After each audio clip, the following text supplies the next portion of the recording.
السلام عليكم ورحمة الله وبركاته. ازيكم عاملين ايه؟ يا رب تكونوا بألف خير. كل سنة وحضراتكم طيبين. هنعمل مع بعض ان شاء الله كفتة الرز بطريقة سهلة جدا وبمقادير مظبوطة جدا جدا. هعرفك ازاي كمان تسويها بطريقة مظبوطة، والبطاطس ما تكونش مهرية خالص معاكي، تكون متماسكة كده. يلا نسمي الله ونصلي على الرسول ونشوف عملناها ازاي. بس يا ريت ما تنسوش تعملوا لايك للفيديو. يلا بقى نشوف عملنا الجمال ده ازاي. هنقول بسم الله. ومعانا هنا نص كيلو من اللحمة المفرومة، معايا بصلاية متوسطة، 5 فصوص من الثوم، وكوباية من الخضرة المشكلة، ومعايا 300 جرام من الرز زي ما انتوا شايفين مش مطحون، ومعايا التوابل. اول حاجة هبدأ بيها، هبدأ بالرز اللي معايا. تقدري تجيبي رز مطحون او تجيبيه وتطحنيه انت في البيت. الرز ده مش مغسول خالص، انا هبدأ اطحنه كده في المطحنة، مش مغسول الرز ده، مش مغسول. دول 300 جرام من الرز. هبدأ كده اطحنهم. تقدري تحطي من 300 ل 500 جرام، يعني قد كمية اللحمة. بس احنا عايزين نحس بطعم اللحمة، فانا هحط 300 جرام بس من الرز، يعني كوباية ونص زي ما انتوا شايفين. هبدأ اطحنهم في المطحنة لحد ما ينعموا خالص بالشكل اللي انتوا شايفينه ده.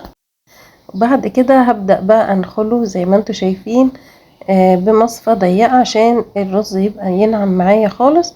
وبعدين هطحن باقي الكمية وهعمل نفس الطريقة، هطحنهم وبعدين انخلهم بالشكل اللي انتوا شايفينه ده. بعد ما طحنت الرز زي ما انتوا شايفين، هبدأ اجيب بقى الكبة بتاعتي وهبدأ افرم كده البصل بالشكل اللي انتوا شايفينه ده.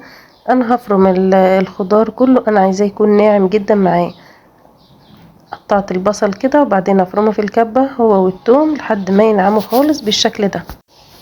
بعد كده نزلت عليهم بحوالي كوباية من الخضرة المشكلة، يعني شبت على كزبرة على بقدونس، وهبدأ برضو افرمهم لحد ما ينعموا خالص. انا عايزة كل الخضار اللي معايا ينعم قوي. بعد كده هبدأ انزل بالتوابل. معايا كزبرة ناشفة، ملح، 7 بهارات، كمون، فلفل اسود. هبدأ انزل بيهم كده في الكبة واديهم ضربة لحد ما ينعموا يندمجوا كويس قوي معايا، ويبقوا بالشكل اللي انتوا شايفينه ده، شبه العجينة كده شوية. بعد كده هبدأ انزل عليهم بالرز اللي احنا طحناه مع بعض، وابدأ كده اشغل عليهم الكبة لحد ما الرز والخضار كله يبقى عبارة عن خليط واحد. لازم يتضربوا كويس قوي لحد ما يبقوا معايا شبه العجينة كده شوية. اضربهم كويس قوي لحد ما ينعموا بالشكل اللي انتوا شايفينه ده. هنزلهم كده في بولة على جنب، وبعد كده هاخد اللحمة ابدأ افرمها هي كمان في الكبة عشان تنعم معايا خالص. بالنسبة للحمة لازم يكون فيها نسبة دهون عشان تديني طعم حلو قوي للكفتة. هبدأ انعمها كويس قوي في الكبة بالشكل اللي انتوا شايفينه ده. في المرحلة دي انا كنت بدأت احط العجينة بتاعة الرز بتاعتي على اللحمة، بس لقيتها هتبقى كتير قوي على الكبة ومش هتلف كويس، فخرجتها كلها.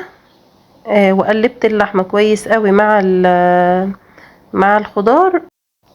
وبعد كده هبدأ اخد جزء جزء واضربه في الكبة زي ما انتوا شايفين كده.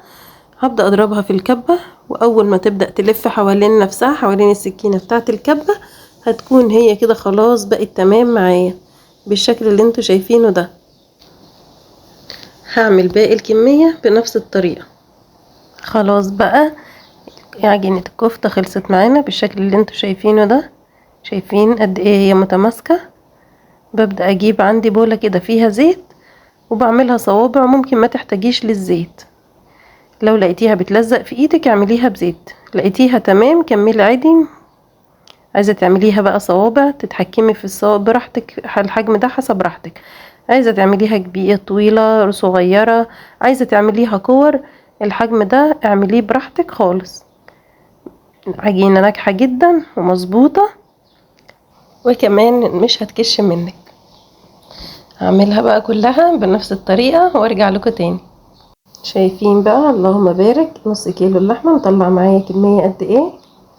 تقدري في المرحلة دي تفرزيها، هتحطيها في طبق وتحطي عليها ترصيهم كده على كيس من اكياس التلاجة وتعمليها طبقات، يعني تحطي طبقة وبعدين تحطي كيس من اكياس التلاجة وتحطي الطبقة التانية وتفرزيها بنفس الطريقة، او تحمريها وتشيليها متحمرة جاهزة في الفريزر تحطيها في كيس وتحطيها في الفريزر وتخرجيها تطبخيها على طول اول ما تفك. معاكي الطريقتين، تقدري تفرزيها بالطريقه اللي تريحك. انا جبت كده ووك على النار او طاسه وبدات كده احمر فيها الكفته بتاعتي. اهم حاجه تطلعيها يكون لونها فاتح شويه، ما تحاوليش تغمقيها قوي. شايفين كمان ما شاء الله الكفته ما كشتش معايا حاجه كده ما شاء الله. انا هخرجها في المرحله دي، خرجيها يكون لونها فاتح كده عشان ما تبقاش لونها غامق قوي معاكي في الصلصه. شايفين ما فتحتش معايا في الزيت ولا اتشققت ولا اي حاجه، وكمان ما كشتش. ان شاء الله هتعملي الطريقه دي وهتعجبك جدا. انا هحمر كل الكميه بنفس الطريقه وارجع لكم تاني.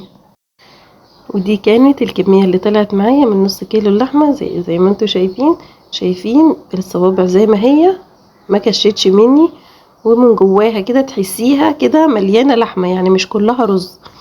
ان شاء الله هتعجبك جدا. يلا بقى نشوف هنعمل الصلصة الجميلة بتاعتنا ازاي. جبت حلة كده على النار وبعدين نزلت فيها بحوالي 3-4 معالق كده من الزيت، واول ما يسخنوا معايا هبدأ انزل بحوالي 4 فصوص كده من الثوم المفروم بالشكل اللي انتوا شايفينه ده.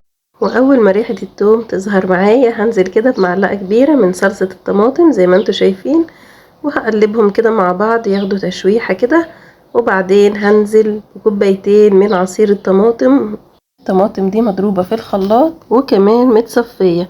لازم تصفي الطماطم عشان تكون الصلصة بتاعتك معاكي ناعمة كده وما فيهاش اي حاجة تكون مضايقاكي. بعد كده نزلت برشة من الملح ورشة من السكر هنا عشان يعادل الحموضة بتاعة الطماطم. وبعد كده هنزل بنص معلقة من الفلفل الاسود ومعلقة صغيرة من المرقة الفورية او مكعب من المرقة. هسيبهم كده يغلوا مع بعض بالشكل اللي انتوا شايفينه ده، واول ما تتسبك وتقصر كده خالص معايا هنزل عليها بكوبايتين من المية المغلية. وبعد كده هنزل بقى بالبطاطس بتاعتي. البطاطس بتقطعيها مكعبات، بس تكون مكعبات محملة شوية، ما تعمليهاش صغيرة علشان ما تتهريش منك. وهنزل كمان بكمية الكفتة اللي انا هعملها، يعني هنزل بالبطاطس والكفتة في وقت واحد، وهبدأ كده اديهم تقليبة. واول ما يبدأوا يغلوا معايا هوطي عليهم النار وهتعامل معاها معاملة الرز بالظبط.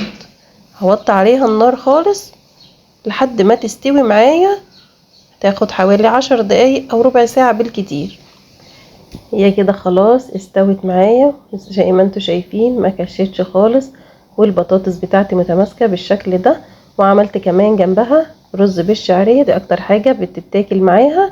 يلا نشوف بقى، هنغرف ونشوف الجمال ده. مش قادرة بقى اقول لكم على الجمال والحلاوة.